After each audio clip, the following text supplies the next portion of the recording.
gin-trace ang ginalinan sang baho. Dito nila nga nakitaan ang tulan sang tawo nga nalubong sa sulod sang kampo. Ginsiling ni Police Captain Honey Labaro ang hepe sang Murcia PNP. Hindi mahibaluan kung iya kalalaki o kung babae ang mga tulan. Nagaulat karon ang Murcia PNP sa resulta sang examination naging patigayon sang SOCO.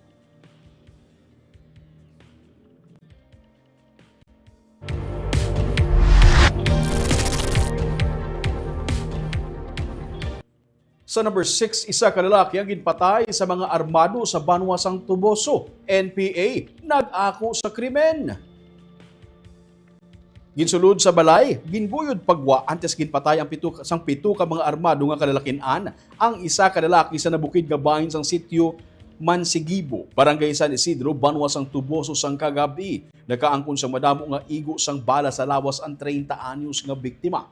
Gindala ang lalaki sa Vicente Agustilo District Hospital sa Escalante City apang nga deklarar nga dead on arrival. Sa investigasyon sa PNP, mga 20 ka metros ang kalayuon sa crime scene sa balay sang biktima. Ginsiling ni Police Major June Ray Batadlan ang hepe sang Tuboso PNP. Wala sang record ang biktima sa barangay kag sa police station. Sa statement ni Ka Cecil Estrella, spokesperson sa Roslyn Jean Pelia Command sang NPA, ilagin silutan ng biktima kag ila ginaaligar nga ini ang nagaguide sa 79th Infantry Battalion sa Philippine Army sa ilang operation. Ila man ginaaligar nga wala o kung wala ginbayaran sa biktima ang mga produkto nga ginakuha niya sa mga mangunguma.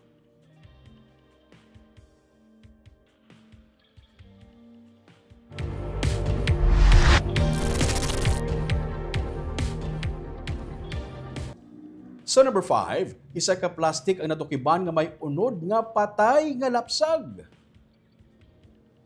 Isa ka bagong bunag nga lapsag ang nakitaan sa sulod sang plastic bag sa isa ka bakante nga lote sa Aranas Compound, Barangay Kamanhak, Dumaguete City, Negros Oriental, Miyerkules ang kaagahon. Isa ka residente ay nakasapu sa lapsag sang magduda siya kung ano ang unod sa plastic nga ginwigit. Didto kag natukiban nga isa ini kapatay nga lapsag kagani iya ginreport gilayon sa otoridad. Ginrespondihan naman sa Dumaguete City PNP ang insidente kag nagpatigayon sa investigasyon. Parayon ang pagpangusisa para makilala ang ginikanan sang patay nga lapsag nga ginwigit lang.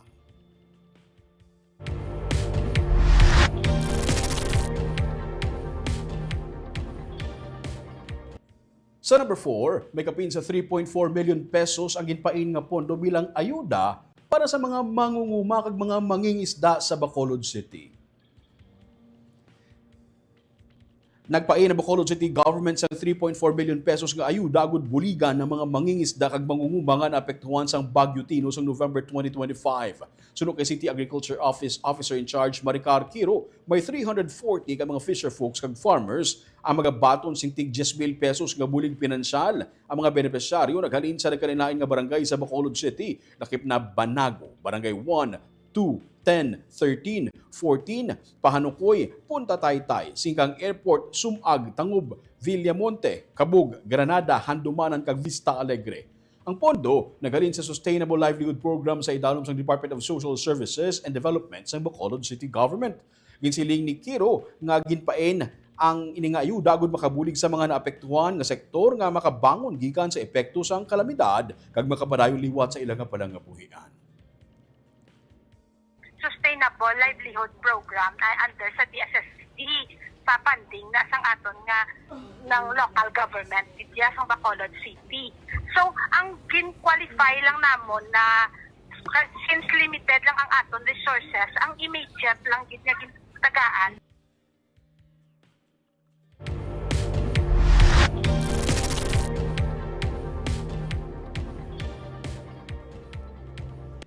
Sa number 3 naman, nagdangat sa 13 tanan ang dengue-related deaths na record sa Negros Occidental. Suno kay Dr. Girly Pinunggan, ang Provincial Health Officer, parayon pang ilang consolidation para sa 2025 nga dengue report. Pero sa January 1 to December 27 nga report sa Provincial Health Office, nagdangat sa 5,349 ang dengue cases sang 2025, nga 26.22% nga mas manubo sa kasubong man nga period sa 2024. Ang syudad sang Bago may pinakamadamo nga dengue cases kay na-record 1,140 cases kag isa ang dengue death. Nagasunod ang La Carlota City nga may 479 cases kag 0 dengue deaths. Kabangkalan 478 kag 0 death.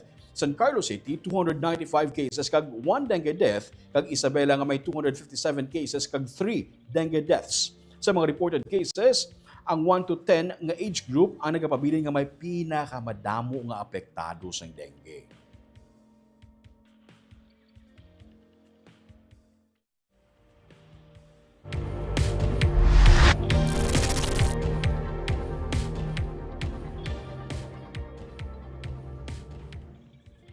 Sa number 2, clearing operation ginpatigayon sa Libertad Public Market kay inasang aga. Kay inasang aga ginpatigayon ang clearing operation sa City Legal Office Enforcement Unit sa Libertad Public Market bilang kabahin sang tikang sa syudad agud mahawanan ang alagyan sa sulod mismo sa merkado. Kutob sa mga nagasablag sa alagyan ang ginpangkakas para mapahapos ang pagsinalayo sa sulod sang merkado. Sunod sa kay retired Police Colonel Levy Pange, ang team leader ng City Legal Enforcement Unit, nga ang among clearing operations hindi kontra sa mga manugbaligya kundi ginahimo ini para sa safety sa sulod sang merkado. May mga gin-confiscate nga mga kagamitan pareos na lamang sa mga bangko, payong, lamesa nga ginbutang sa mga dalan. Ang tanan nga mga nakuha kay inasang aga karon ang yara sa impounding area sang syudad. Nag-aapela ang Bacolod City Government sa mga bumalakal nga maghatag sang kooperasyon bangod ang ini nga tikang ginatuyo para sa kaayuhan sang tanan. May na-encounter kita ng mga problema, siguro mga basura na lang aras itong dalan. But na ano na lang mo, no, na nakamitigan na niya ito sa article na diretso kung paano na ito na addressin na ang mga problema.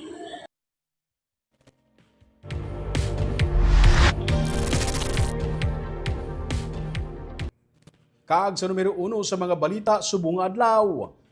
Ang sunod-sunod nga pagbugas sang abo sa bulkan kanlaon posible senyales sa liwat na naman nga paglupok sang bulkan.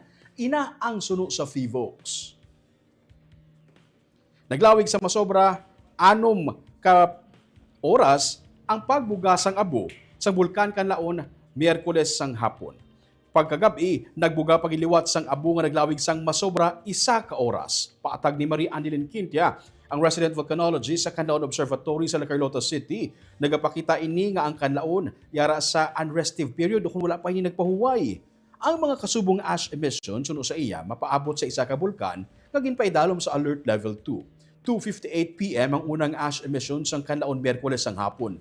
6 hours kag 21 minutes ini nga naglawig. 11:05 PM ang ikaduha nga emisyon nga naglawig sang 1 ka oras kag 48 minutos. Sunod sa Philippine Institute of Volcanology and Seismology, nag-generate ini sang grayish plume nga nagtaas o kung nagsaka tubtob 900 meters halin sa crater. Sunod kay Quintia, wala naman sa magid report nga ashfall gikan sa mga LGU sa palibot sang bulkan. Parang ang monitoring sa Canlaon bangod ang ash emission, sunod kay Quintia, ginakabig nga precursor o kung senyales o kung patimaan antes ang 1 ka explosive eruption, parehos na lamang sa natabo sa bulkan sang December 2024. So, ano siya, pwede mag-signify nga ang ating Canlaon volcano, era pa sa iya nga ng unrestive nga period. So, ini siya, kay tungod nga ang ating nga bulkan, ara sa gihapon sa alert level 2, pwede pag gihapon kita mag-expect nga era kita sa mga ash emissions, pwede gid ini nga maging precursor sa mga explosive events nga mga masunod. So meaning to say, ma'am, kung alert level 2, expected gid man ang mga amo na nga types ng activities? Yes man, no. Kumbaga, amo na siya ang ginapakita na mga precursors sa subong sa aton nga bulkan prior sang, for example, ma'am, no, prior sang December 2024 nga eruption sang Mount Canlaon, kita man naka-experience ng mga ash emissions since October 2024. So, ini siya nagsige-sige until nga nagkaroon kita ng explosive eruption on December 2024.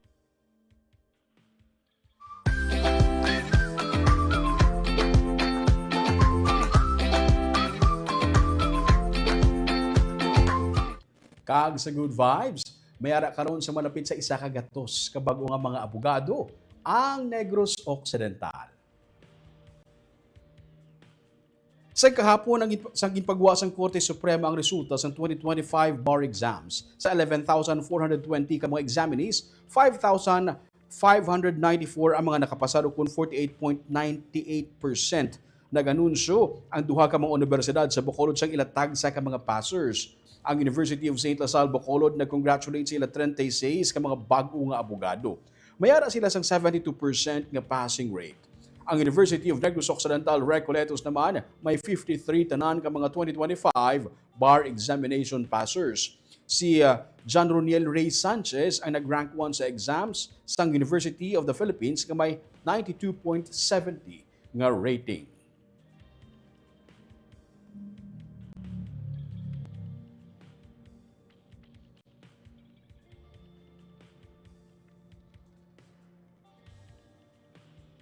Shoutout anay sa atong live viewers sa buong hapon si Sir Benji Borlas, maayong hapon Digicast Negros si Quilin Natuel, maayong hapon sa Ruming, Subaldo and Digicast Negros family, si Felix Rex Pedrajas, Digicast Negros 10. Happy New Year da sa inyo Digicast Negros, taga Barangay Mansilingan, si Marivic Cipriano Aquino, maayong hapon Digicast Negros kag sa imo Choy Ruming.